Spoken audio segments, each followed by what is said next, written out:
السلام علیکم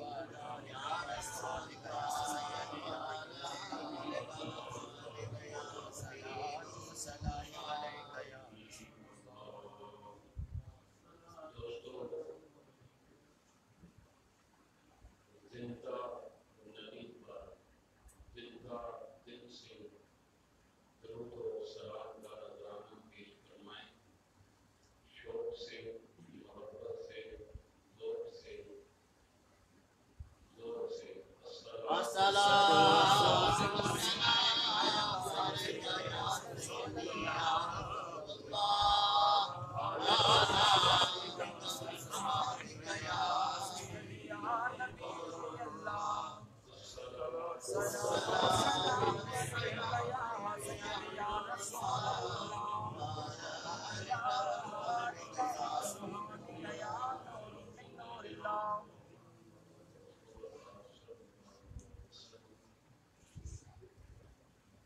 حمد و صلات کے بعد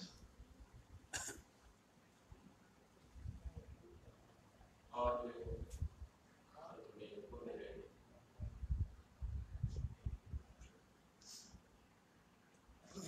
راجہ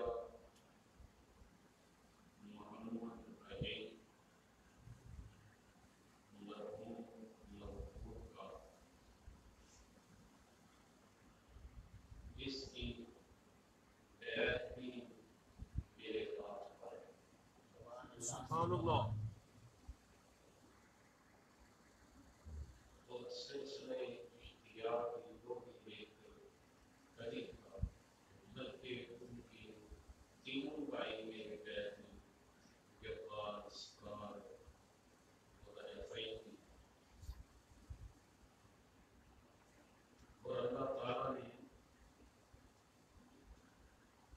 مجھے توفیق دی کہ میں نے اس کا جنازہ پڑھایا اور ہم ختم کن پر بھی حاضر ہوئے۔ یہ اللہ کا بڑا احسان ہے، اللہ کا بڑا فضل ہے۔ یہ ان سے پوچھیں جو اس سسٹم میں ہیں پیرا بنتے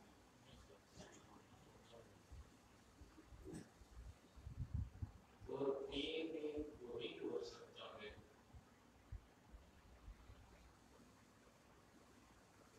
جو حضور نبی پاک صلی اللہ علیہ وسلم کا عاشق ہو۔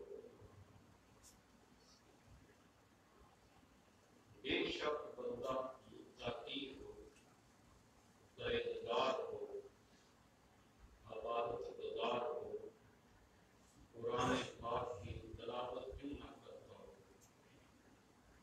سارے کام کرتا ہو، اگر وہ اپنے نبی کا وفادار نہیں ہے تو وہ اللہ کا ولی نہیں ہو سکتا۔ میں اپنے موضوع کی طرف آؤں گا۔ ایک بڑا ہی متقی تھا، بڑا ہی پرہیزگار تھا، بنی اسرائیل کا ایک بہت بڑا عالم اور بہت بڑا اللہ کا ولی۔ اس کی ہر دعا رب کائنات قبول فرما۔ ملہم بن عبورہ اس کا نام تھا۔ تو جبارین ایک آبادی ہے جس میں وہ رہتا تھا اور لوگ اس سے دعائیں کرواتے تھے، اس کے پاس جاتے تھے، اپنی حاجتیں بیان کرتے تھے تو اللہ تعالیٰ پوری فرما دیتے۔ ایک وقت ایسا آیا، ایک وقت ایسا آیا کہ جس وقت حضرت یوشع علیہ السلام نے اس آبادی پر حملہ کیا تو اس آبادی کے لوگ جو تھے وہ اس کی خدمت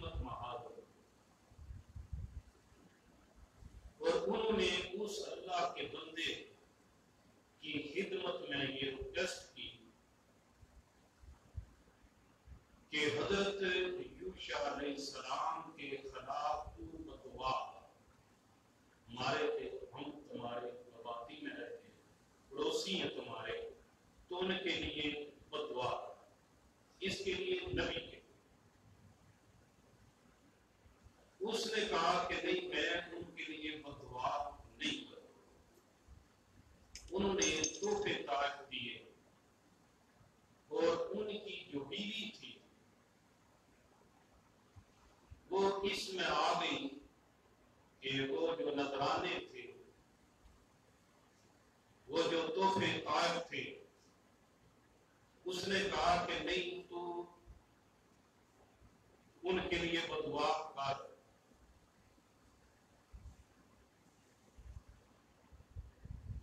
وہ بھی مجبور ہو کے مان گیا. پہاڑ کے اوپر جا کے اس نے بدعا کی، نبی کے خلاف بدعا کی، انہیں بدعا دی. تو جس وقت وہ حضرت یوشع علیہ السلام کا نام لیتا تھا تو بلکہ ان کا نام نہیں اس کی زبان سے نکلتا تھا، بلکہ اس جو وہ آبادی کے رہنے والے تھے ان کا نام نکلتا. پھر وہ اسی طرح بدعا کرتا رہا.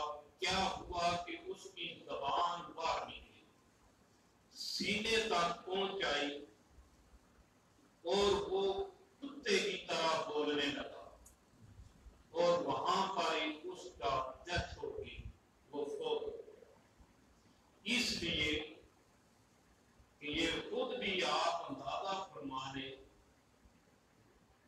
کہ اللہ کا ولی ہمیشہ مسلک اہل سنت میں ہے، کیونکہ یہ اپنے نبی کے وفادار ہوتے ہیں، ان کے عاشق ہوتے ہیں، ان کے غلام ہوتے ہیں. اس لیے رب کائنات جتنا بھی پرہیزگار ہو، اگر نبی کا عشق، نبی کی محبت نہ ہو تو پھر اس کی دعا قبول نہیں ہوتی. میں اتنی ڈیٹیل میں نہیں جاؤں گا، ورنہ میں تو ساری اس کی عبادت کی ڈیٹیل آپ کے سامنے رکھتا، کیسے وہ عبادت کرتا تھا. صرف خدا سنتا بھی تھا، خدا تو جانتا تھا اس کی ساری تقدیر کو، کیونکہ خدا نے تو اس کی تقدیر لکھی تھی. مگر اس لیے خدا یہ سمجھانا چاہتا تھا کہ کتنا بھی پرہیزگار ہو، کتنی بھی میری عبادت کرے، مگر اگر نبی کے خلاف ہو، نبی کا گستاخ ہو جائے تو پھر وہ میرا بندہ نہیں، پھر میں اس کی دعائیں قبول نہیں کرتا. تو اس لیے اب میں یہ سمجھانے کے لیے یہ واقعہ بیان کیا. اس لیے مسلک اہل سنت وہ مسلک ہے کہ جس میں اللہ تعالیٰ کے غنی ہوئے. اور اب بھی عیسائی بھی قائم ہیں، یہودی بھی ہیں، مگر حضرت عیسیٰ علیہ السلام، حضرت موسیٰ علیہ السلام کی جو نبوت ہے وہ منسوخ ہو چکی ہے. اس سے پہلے ان میں ولی تھے، اب ولی کوئی نہیں، کیونکہ وہ منسوخ ہو چکی ہے ان کی نبوت. اب حضور علیہ السلام کی قیامت تک نبوت ہے. تو دوستو، میں آپ کی خدمت میں جو ختم کل کے حوالے سے آیات مبارکہ تلاوت کی،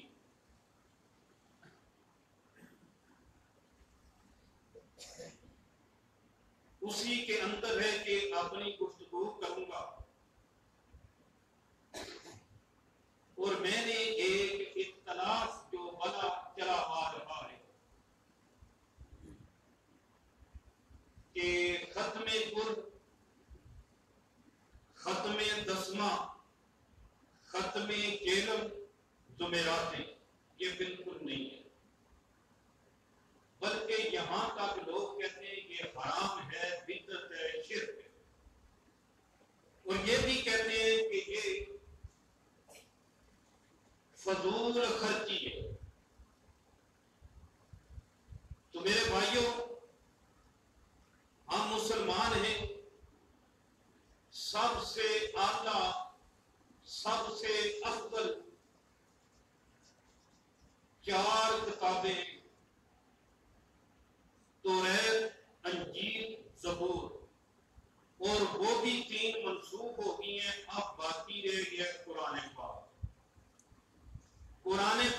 کی ایک آیات مبارکہ اور پوری دنیا کی سرچ ایک طرف رکھ دیں پھر بھی وہ قرآن پاک کی ایک آیات مبارکہ پڑھیں. سبحان اللہ. تو میں نہ تو سنت الجماعت کی کتابوں کی مدد لوں گا، نہ دیوبند کی، نہ اہل حدیث کی، نہ اہل تشیع کی. میں کوشش کروں گا کہ قرآن پاک سے آپ کو سمجھاؤں. سبحان اللہ. اگر قرآن پاک سے ختم کل، ختم چہلم، ختم دسمہ یہ جمعراتیں ثابت ہو جائیں تو کسی اور کتاب کی کوئی دلیل کی ضرورت رہ جاتی؟ نہیں. اس کے خلاف کوئی کتاب بول سکتی ہے؟ نہیں. اس سے بڑی کوئی معتبر کتاب ہے؟ نہیں. تو پھر میرے بھائیوں اگر اس سے ثابت ہو جائے تو پھر کسی اور کتاب کی کوئی دلیل کی ضرورت رہ جاتی؟ نہیں. بالکل. تو میں نے آپ کو یہ سمجھانا ہے کہ ختم کل کا لوگ کہتے ہیں کہاں لکھا ہوا ہے. آج ملاگر والوں میں نے آپ کو یہ بتا کے جانا ہے کہ ختم کل کہاں لکھا ہے. سبحان اللہ. سبحان اللہ. اور ساتھ یہ بھی سمجھانا ہے کہ انسان کس کو کہتے ہیں، اور یہ بھی سمجھانا ہے کہ انسان مر کے مٹی نہیں ہوتا. یہ آپ کو سمجھانا ہے. یہ ساری چیزیں قرآن پاک سے ثابت کروں گا. اگر دوسری کسی کتاب کی میں نے مدد لی تو اس کا بھی مقام ہے جو وہ بھی اس قرآن پاک کے ساتھ ہی ہے، وہ ہے حدیث پاک. یہ قرآن پاک اور حدیث پاک ایک ہی زبان سے نکلی ہے، ایک ہی منہ سے نکلی ہے، جو ہمارے نبی ہیں جنہیں حضرت محمد مصطفیٰ صلی اللہ علیہ وسلم. کیونکہ ہمارا کام ہے اصلاح کرنا، ہم نے کسی پر کچڑ نہیں چھوڑنا. قرآن پاک سے بات کرنی ہے، آپ کا ذہن مطمئن ہو جائے تو بے شک مان لینا. تو دوستو یہ جو میں نے آیات مبارکہ کے سامنے پیش کی، اس کا مقام کیا ہے، اس کی شان کیا ہے، کہ یہ وہ آیات مبارکہ ہے جسے کہتے ہیں محکم آیات مبارکہ. کیا کہتے ہیں؟ محکم آیات مبارکہ. یہ اس کی شان ہے، یہ اس کا مقام ہے.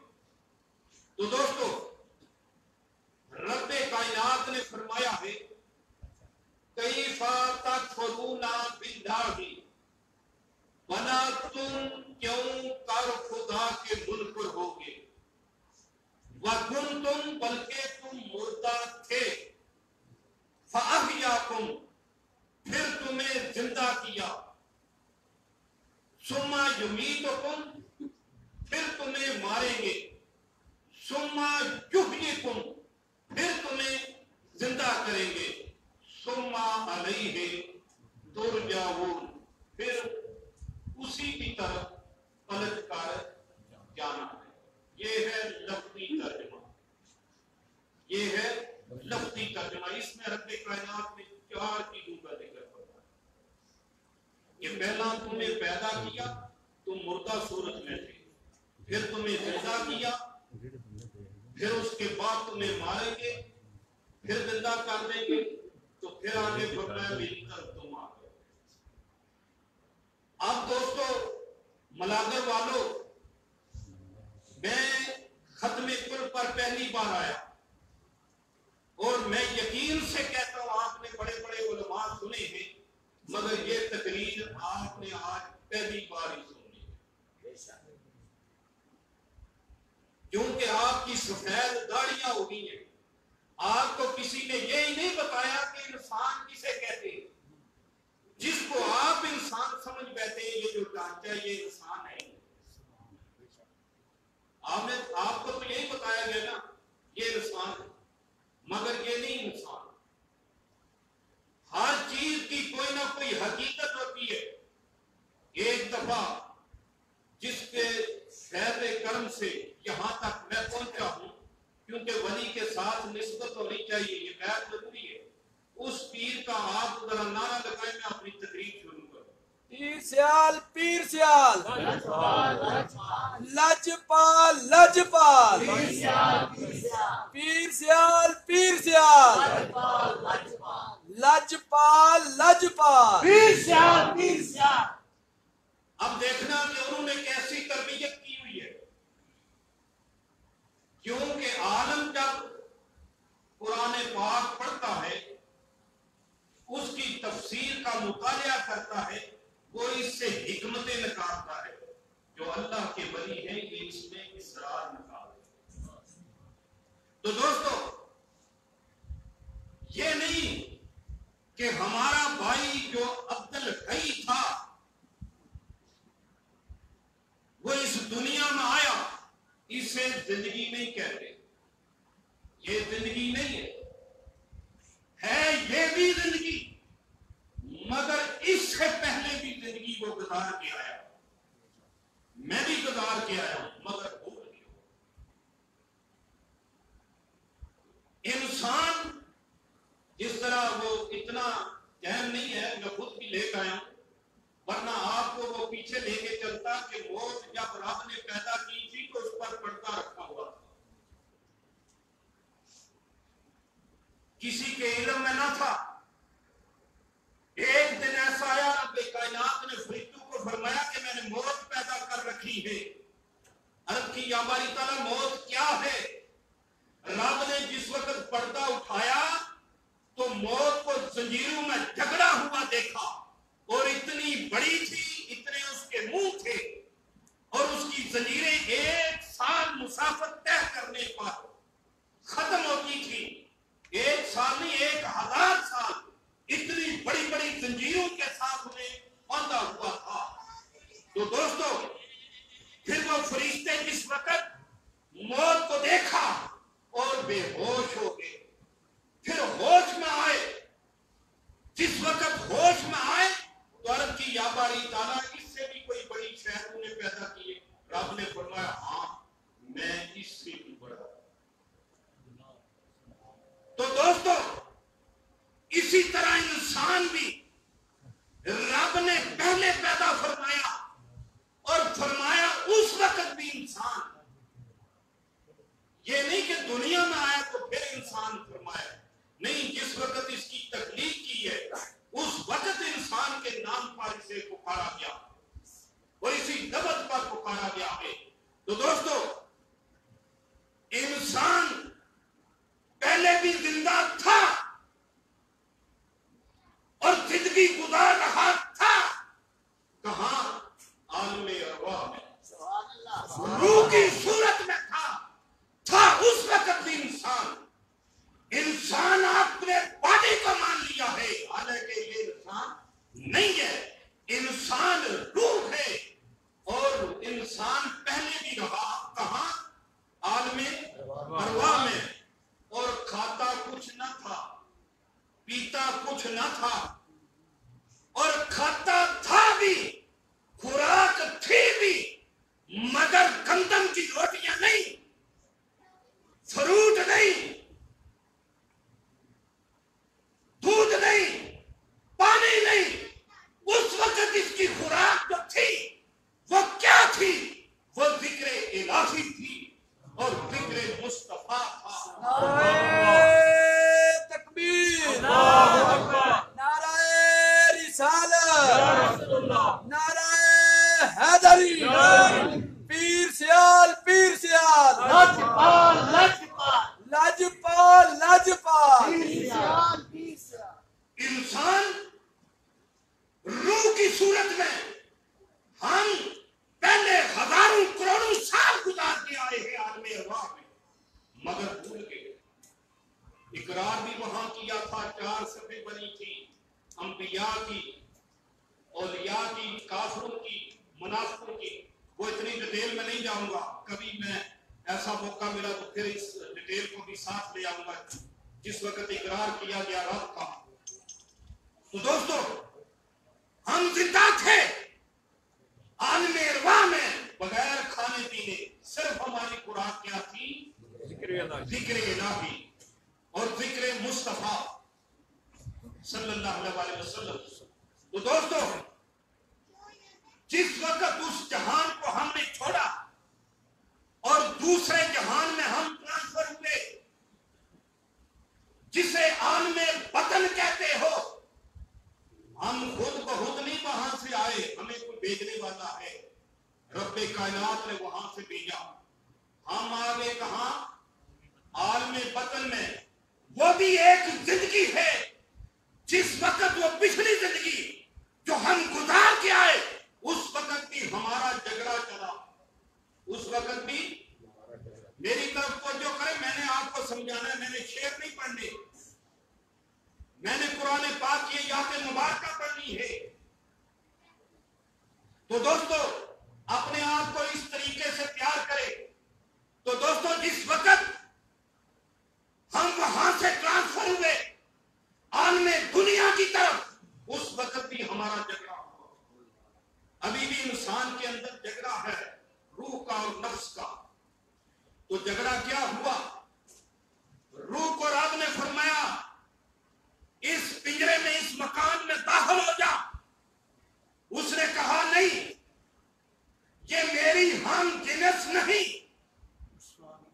یہ میری ہم جنس نہیں, میں نور ہوں, یہ مٹی کا بنا ہوا ہے. تو پھر رب نے ایک اور چیز پیدا کی. وہ کیا؟ اسے کہتے ہیں نفس. اور موت بھی نفس کو آنی ہے, انسان کو نہیں آنی. رب کا فرمان ہے کلو نفس ذائقۃ الموت, ہر جاندار چیز نے موت کا مزہ چکھنا ہے. مزے کی بات کی ہے نا, مزے کی بات کی ہے نا. تو ہم بھی فینٹا کا ذائقہ چکھتے ہیں, پیپسی کا, کولے کا, شیطان کا, پانی کا, گوشت کا. ہم کتنے ذائقے تقدیم کرتے ہیں. رب نے مار کے مٹی ہونے کی بات نہیں کی, رب نے ذائقے کی بات کی ہے. اور جس کو موت دینی ہے وہ نفس کا ذکر کیا ہے, انسان کا ذکر نہیں کیا. سبحان اللہ. تو دوستو میری طرف تو جو یہ میں آپ کو باتیں سمجھاؤں گا. اور پیر وہی ہوتا ہے جو حاضی ہوتا ہے, رہنما ہوتا ہے, جس نے مریدین کو تیار کرنا ہوتا ہے, رب کے سامنے پیش ہونے کا طریقہ بتانا ہوتا ہے. تو جس وقت وہ جھگڑا بنا, پھر رب نے ایک نفس کو پیدا کیا. یہ جو مسجد ہے یہ کس چیز کی بنی ہوئی ہے؟ سمٹ کی. یہ بنی ہوئی ہے, چنائی کی ہوئی ہے کس کی؟ سمٹ کی. مگر سمٹ سے زیادہ مقدار تو ریت کی ہے. مگر ریت کا کوئی نام نہیں لیتا, لیتے سمٹ کا ہو. اس لیے رب کائنات نے نفس کو پیدا کیا, جو نفس مٹی کے ساتھ بھی ملتا تھا اور روح کی بھی ہم جنس تھا, اس کے ساتھ بھی ملتا تھا. روح کہنے لگی یہ ہماری ہم جنس ہے, اور مٹی کہنے لگی یہ ہماری ہم جنس ہے. تو اس لیے پھر وہ اس میں داخل ہو. یہ واسطہ بنا کیا؟ نفس. آپ کو سمجھ آ جائے گی. کسائی کوئی بیٹھا ہوا ہے, اس میں بیٹھا ہوا ہے. اگر نہیں بیٹھا ہوا تو مرغے تباہ کرنے والا کوئی بیٹھا ہوا ہے. اگر نہیں بیٹھا ہوا کہ اپنے دین سے تعلق بناؤ, رشتہ بناؤ. ایک سینے پر ہڈی ہوتی ہے, وہ مکروہ ہڈی ہوتی ہے, اسے کسائی نکالتے ہیں یا نہیں؟ نکالتے ہیں نا. اس ہڈی کے آگے ایک ایسی ہڈی ہوتی ہے, تھوڑی سی اتنی ہوتی ہے, ایک کونا بنا ہوتا ہے, وی کی شکل بنی ہوتی ہے. وہ گوشت کے ساتھ بھی ملتی ہے اور ہڈی کے ساتھ بھی ملتی ہے. وہ روڑ نہیں ہوتی ہے, ایسے ہی ہوتی ہے, نرم ہوتی ہے کہ نہیں ہوتی. تو دوستو خون یاد بند کر, دوستو اس ہڈی کو کہتے ہیں غضروف ہڈی. اس کا سسٹم کیا ہے, وہ رب نے کیوں رکھی ہوئی ہے؟ اسے رب نے ایک لگام دیا ہوا ہے کہ وہ ادھر ہڈیوں کے ساتھ بھی ملتی ہے, اس کی بھی ہم جنس ہے, اور ادھر وہ گوشت کی بھی ہم جنس ہے, اور خون اور پانی کی طاقت یہ دونوں کو سپلائی کرتی ہے, اور اس میں وہ واسطہ ہے. وہ اسے کہتے ہیں غضروف ہڈی. وہ ان کے لیے ایک درمیان میں واسطہ بنا ہوا ہے جو انہیں سپلائی کرتا ہے خون اور پانی, گوشت کو بھی اور ہڈیاں کو بھی. وہ انہیں تندرست رکھتی ہے وہ ہڈی, اس کا غضروف ہڈی جسے کہتے ہیں. تو دوستو ہمارا بھائی جس وقت عالم بطن میں آیا تو اس وقت رب کائنات نے خوراک بھی چینج کی, اضافہ کیا, اور انسان کو دو چیزوں سے اور نواز دیا.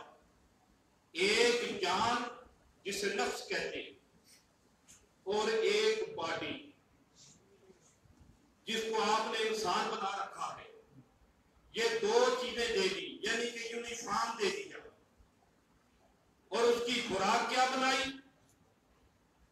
یونیفارم کو تندرست رکھنے کے لیے خون. اگر ڈاکٹر بیٹھا ہوا ہے تو یہ عورت جو ہوتی ہے اسے یہ جو حیض آتا ہے, ماہواری آتی ہے ہر ماہ کو, جس وقت بچہ ٹھہر جائے, عمل ہو جائے, تو یہ سلسلہ شروع ہوتا ہے, رہتا ہے یا کہ ختم ہو جاتا ہے, ختم ہو جاتا ہے. یہ اس کی خوراک بن جاتی ہے. ہم عالم ارواح میں تھے, کچھ کھاتے نہ تھے, کچھ پیتے نہ تھے, صرف ذکر الہی کرتے تھے. اور جس وقت دوسرے جہان میں ٹرانسفر ہوئے تو پھر ہم کھاتے تھے خون اور ذکر الہی کرتے تھے. پھر 9 ماہ کے بعد اس جہان سے رب نے ٹرانسفر کیا. وہ پہلی زندگی بھول گیا تھا کہ ہم عالم ارواح میں بھی گزار گیا, دوسرے جہان میں آیا تو پھر وہ پہلی زندگی بھول گیا. جس وقت عالم دنیا میں آیا تو پھر وہ ماں کے پیٹ والی زندگی بھول گئی, وہ بھول گیا.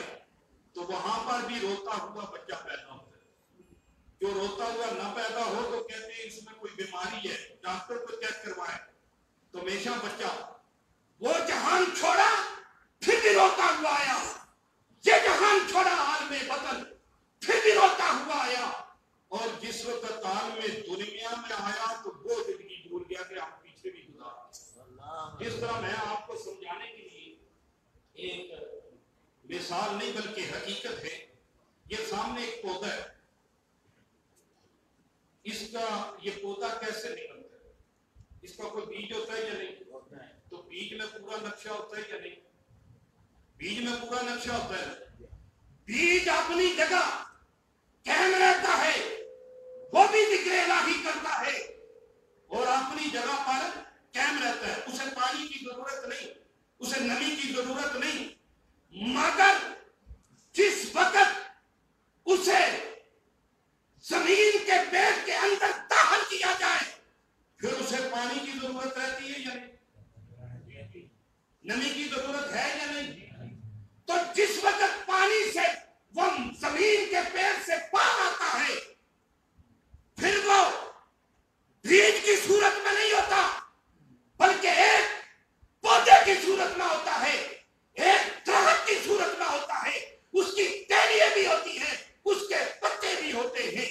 ایسا ہی ہوتا ہے یا نہیں؟ اس لیے انسان ہے جو یہ روح ہے, اور جس وقت یہ ماں کے پیٹ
یہ یاد رکھو، جس وقت ہمارا یہ بھائی، کسی کا وہ بیٹا تھا، کسی کا بھائی تھا، کسی کا باپ تھا، جس وقت قاری صاحب نے اعلان کیا کہ عبد الحی کا وصال ہو گیا، وصال کا معنی کیا ہے؟ مل جانا، انتقال کا معنی ہے دوسری جگہ ٹرانسفر ہو جانا، موت کا معنی ہے پورا ہو جانا۔ اگر میرے پاس وقت ہوتا، موت کے متعلق جتنے بھی الفاظ استعمال ہوتے ہیں، کسی ایک کا یہ معنی نہیں کہ انسان مر کے مٹی ہو گیا ہے۔ تو دوستو، جس وقت یہ اعلان ہوا اور آپ کے کانوں نے سنا تو آپ نے کوئی جواب دیا یا نہیں؟ انا للہ و انا الیہ، اس کا مطلب تو دیکھیں کیا ہے۔ آپ تو خود انکار کر کے، ہمارا وہ بھائی تھا، مسلمان بھائی، جس کا وصال ہوا ہے، جس کا انتقال ہوا ہے، جو فوت ہوا ہے، آپ نے اس کا نفی کا جواب دیا، نہیں نہیں، وہ فوت نہیں ہوا، وہ مرا نہیں، مر کے مٹی نہیں ہوا، کہا جہاں سے آیا تھا وہاں چلا گیا۔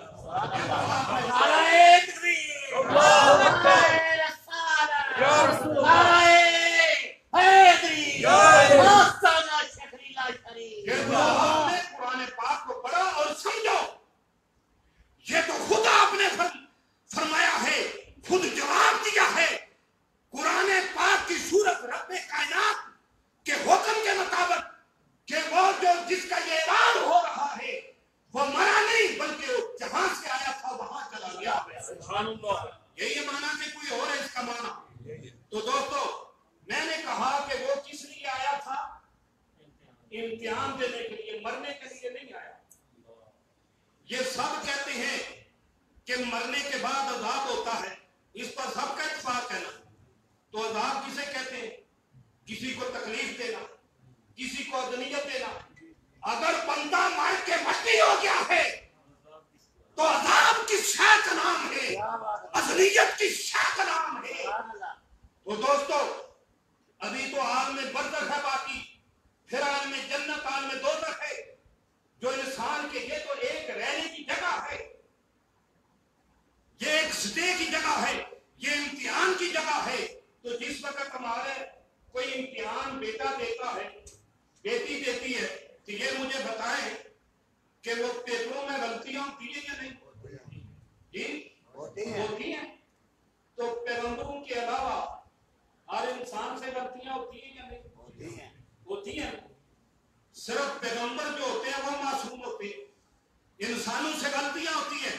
اس لیے آج عبد الستار نے، آج جاپان نے قاری صاحب کو بھی بلایا، ثنا خان رسول کو بھی بلایا، اور اپنے پیر اور مرشد کو بھی بلایا کہ ہمارا بھائی جو اس دنیا میں آیا تھا امتحان دینے کے لیے، اس سے غلطیاں ہوئی ہیں، ایک پنچایت کی صورت بنائی، ایک پنچایت کی صورت بنائی۔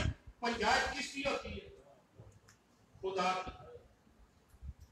ایک پنچایت کی صورت بنائی، پھر کوئی سورہ فاتحہ پڑھ کے لایا، کوئی سورہ یاسین پڑھ کے لایا، کوئی قرآن پاک کی تلاوت کر کے لایا، کوئی کلمہ شریف پڑھ کے لایا، کوئی درود پاک پڑھ کے لایا، اور اس کے صالح ثواب کے لیے اور اس کی مغفرت کے لیے۔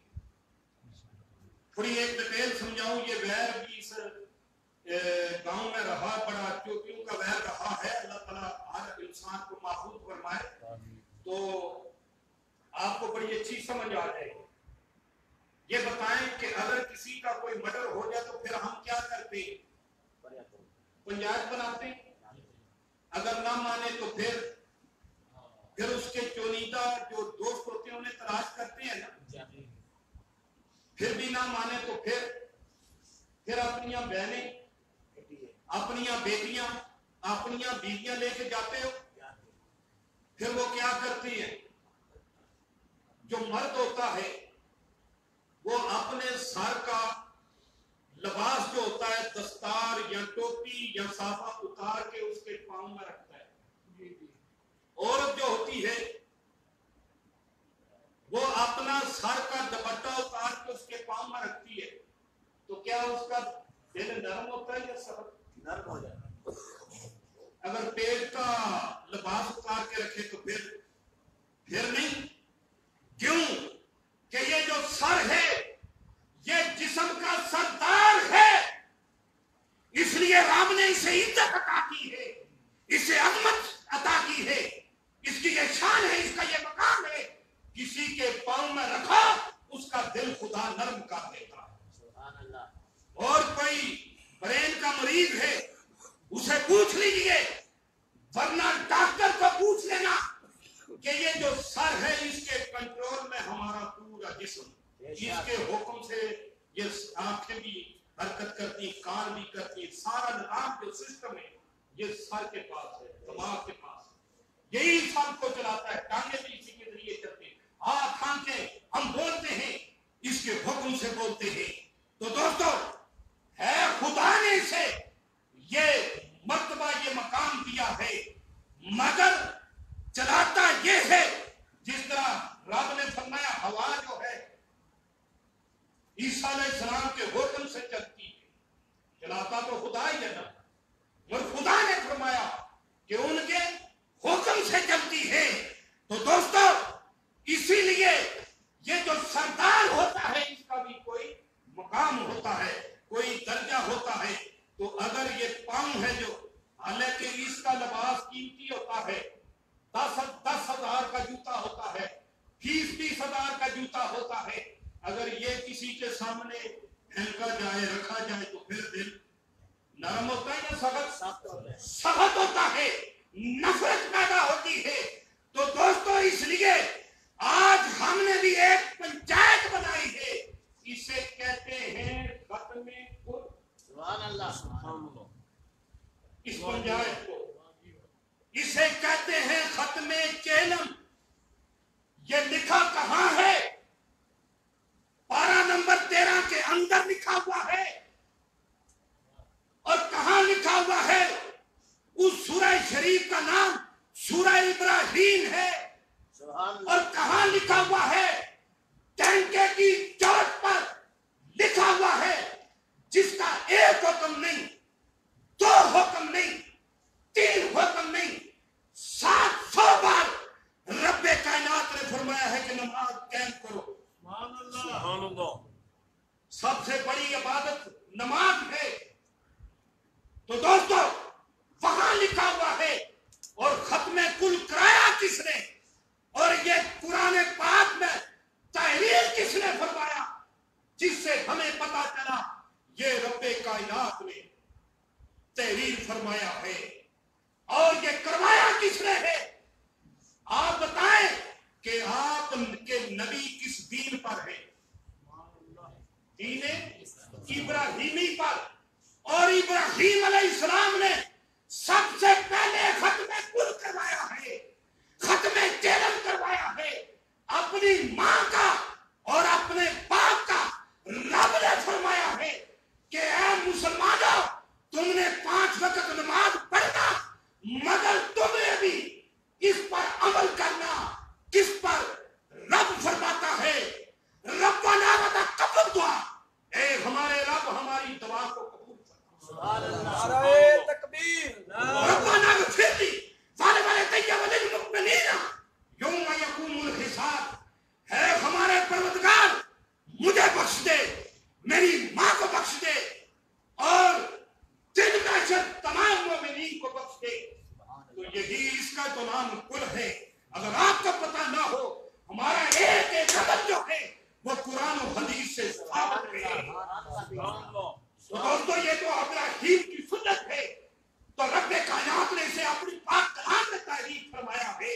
اسے کہتے ہیں ختم کل، اسے کہتے ہیں ختم علم، اسے کہتے ہیں ختم تسمہ، اسے کہتے ہیں جمعرات. یہ اس نبی کی سنت ہے، اس نبی نے کل بنایا ہے. اور اس کے بعد مصطفیٰ کریم کی امت جو ہے یہ کل بنا رہی ہے. تو دوستو میں نے کہا انسان مرنے کے لیے نہیں ہے. نہیں آیا. امتحان دینے کے لیے یہ کہاں لکھا ہوا ہے؟ یہ رب کائنات کا فتویٰ ہے، کسی شیخ القرآن کی بات نہیں، کسی شیخ الحدیث کی بات نہیں، یہ کسی پیر کا کوئی فتویٰ نہیں، یہ رب کائنات کا فتویٰ ہے. رب فرماتا ہے تبارک الذی بیدہ الملک، بڑی برکت والا ہے وہ جس کے قبضے میں سارا ملک، وَهُوَ عَلَىٰ كُلِّ شَيْءٍ قَدِيرٌ، وہ ہر چیز پر قادر ہے. لِيَبْلُوَكُمْ أَيُّكُمْ أَحْسَنُ عَمَلًا، رب کائنات نے فرمایا لِيَبْلُوَكُمْ أَيُّكُمْ أَحْسَنُ عَمَلًا. تبارک الذی بیدہ الملک، بڑی برکت والا ہے وہ جس کے قبضے میں سارا ملک، وَهُوَ عَلَىٰ كُلِّ شَيْءٍ قَدِيرٌ، وہ ہر چیز پر قادر ہے. لِيَبْلُوَكُمْ أَيُّكُمْ أَحْسَنُ عَمَلًا، الَّذِي خَلَقَ الْمَوْتَ وَالْحَیَاةَ، جس نے موت اور حیات کو پیدا کیا. لِيَبْلُوَكُمْ أَيُّكُمْ أَحْسَنُ عَمَلًا، کیونکہ تمہاری جانچ ہو تم میں کس کے کام زیادہ اچھے ہیں. یہ تو تیرے رب کا فیصلہ ہے، یہ تیرے رب کا فرمان ہے، تو اسے ریجیکٹ کرنے سے انسان مسلمان نہیں رہتا. کسی ایک کا انکار کر دیا جائے، مرزا غلام احمد نے ایک ہی آیت کا انکار کیا ہے تو کافر ہو گیا ہے. تو دوستو اس لیے ہم صرف آئے ہیں امتحان دینے کے لیے. اب ہم آئے ہیں مغفرت کے لیے، جو ہم نماز میں بھی کرتے ہیں، اس لیے آئے ہیں. تو دوستو اس لیے انسان ہے جو، یہ انسان باڈی نہیں، انسان کیا ہے؟ روح ہے. روح پہلے بھی زندہ تھی، ماں کے پیٹ میں بھی زندہ تھی، عالم دنیا میں بھی زندہ ہے، عالم ارواح میں بھی زندہ رہے گی، اور عالم جنت میں بھی زندہ رہے گی، عالم دوزخ میں عذاب کی صورت میں زندہ رہے گی، مرے گی نہیں. حالانکہ عالم برزخ میں اتنا میں ڈیٹیل کے ساتھ جاؤں، وہاں پر بھی عذاب ہوتا ہے، اور حضور علیہ الصلوۃ والسلام نے بڑی دیر کے ساتھ اسے بیان کیا ہے. اور میں ایک بات آپ کی خدمت میں عرض کروں، یہ بتائیں کہ یہ میں نے قمیض پہنی ہوئی ہے، میری طرف دیکھیں، یہ قمیض پہنی ہوئی ہے، تو اگر میں یہ بازو کھڑا کروں تو یہ بھی ساتھ کھڑی ہوگی ہے، اس میں حرکت ہے. میں حرکت کروں تو یہ حرکت کرتا ہے. تو اگر یہ چند دن میرے ساتھ یہ لباس رہے تو اس میں بدبو پیدا ہو جائے گی؟ نہیں ہوتی. یا جواب تو دے دے، ملاگر والوں جواب دو. نہیں ہوتی. پھر اگر خوشبو لگائیں تو پھر بھی خوشبو نہیں آتی. فریش لباس ہو تو پھر آتی ہے. اگر اسی طرح یہ میں اپنا لباس اتار کے نیچے رکھ دیتا ہوں، کیا اس میں حرکت ہے؟ حرکت ہے؟ حرکت اس وقت تک ہے جس وقت تک میں نے اسے زیبے تن کیا ہوا ہے. تو دوستو انسان کی جس وقت حقیقت ایک روح ہے جسے رب کائنات نے دو چیزوں سے نوازا ہے انسان کو، ایک اسے باڈی دی ہے اور ایک جان دی ہے، اور اس میں رب نے حقیقت اس کی کیا ہے؟ روح. انسان کیا ہے؟ روح. اور حیوان میں یہ فرق ہے کہ حیوان کو رب کائنات نے دو چیزوں سے نوازا ہے، ایک دی ہے باڈی اور ایک دی ہے جان. اس لیے اس میں روح نہیں، اس لیے حیوان کو سارے ثواب نہیں، اور انسان میں روح ہے، اس کی حقیقت روح ہے، اس لیے اسے سارے ثواب. سبحان اللہ، سبحان ہم اللہ. نے باڈی کو سارے ثواب نہیں کرنا، ہم نے اس کی جان کو سارے ثواب نہیں کرنا. کس کو کرنا ہے؟ روح کو. تو روح زندہ ہے. اس لیے جس طرح یہ میں نے لباس پھینکا، اس میں حرکت نہ رہی، جسے آپ کو کہتے ہیں کہ یہ ہے انسان. نہ یہ انسان نہیں، یہ انسان کا لباس ہے. جس وقت روح سے زیبے تن رکھتی ہے، اس میں سمیل بھی نہیں آتی اور اس میں بدبو بھی پیدا نہیں ہوتی، یہ ساری حرکتیں کرتی رہتی ہے. جس وقت خدا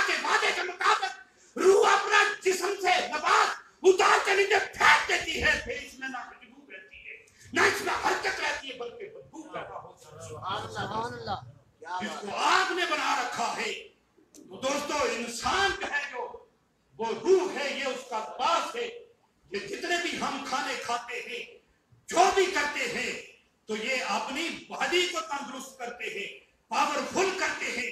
انسان کی پہلے بھی خوراک ذکر الہی تھی، چاہے عالم برزخ ہو، چاہے عالم جنت ہو، چاہے عالم دوزخ ہو وہاں پر بھی استغفار ہوگا، چاہے عالم دنیا ہو، عالم غیب ہو، عالم ارواح ہو، ہر جگہ انسان کی جو خوراک ہے یہ ذکر الہی ہے.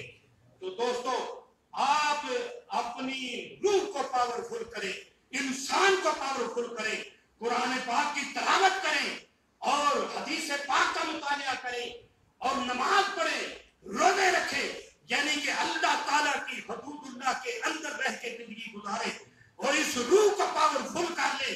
جس وقت کہ تمہاری روح طاقتور ہو جائے گی، پاورفل ہو جائے گی، تو پھر یہ نفس کو گرا لے گی، تو پھر یہ انسان فرشتوں سے اعلیٰ ہے، افضل ہے، بہتر ہے.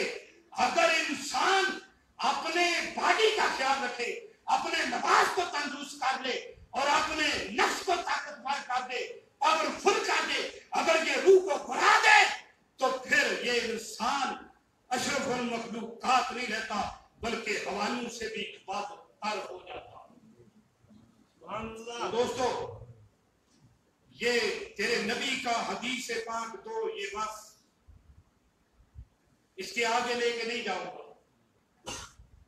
تیرے حبیب نے فرمایا ہے، میرے آقا نے فرمایا ہے، محمد مر جائے اس کی قبر جنت کے باغوں میں سے ایک باغ ہے. مجھے یہ بتائیں کہ جنت مردوں کی جگہ ہے یا زندوں کی جگہ؟ جنت مردوں کی جگہ ہے یا زندوں کی؟ زندوں کی جگہ ہے. میرے آقا نے فرمایا ہے، تیرے نبی نے فرمایا ہے، اگر کافر مار جائے، منافق مار جائے، مرتد مار جائے، اس کی قبر دوزخ کے گڑھوں میں سے ایک گڑھا ہے. مجھے یہ بتائیں کہ دوزخ زندوں کی جگہ ہے یا مردوں کی جگہ ہے؟ مردوں کو دیا جاتا ہے یا زندوں کو؟ زندوں کو دیا جاتا ہے. وہاں دوزخ میں بھی زندہ رہتے ہیں اور جنت میں بھی زندہ رہتے ہیں. وما علینا الا البلاغ.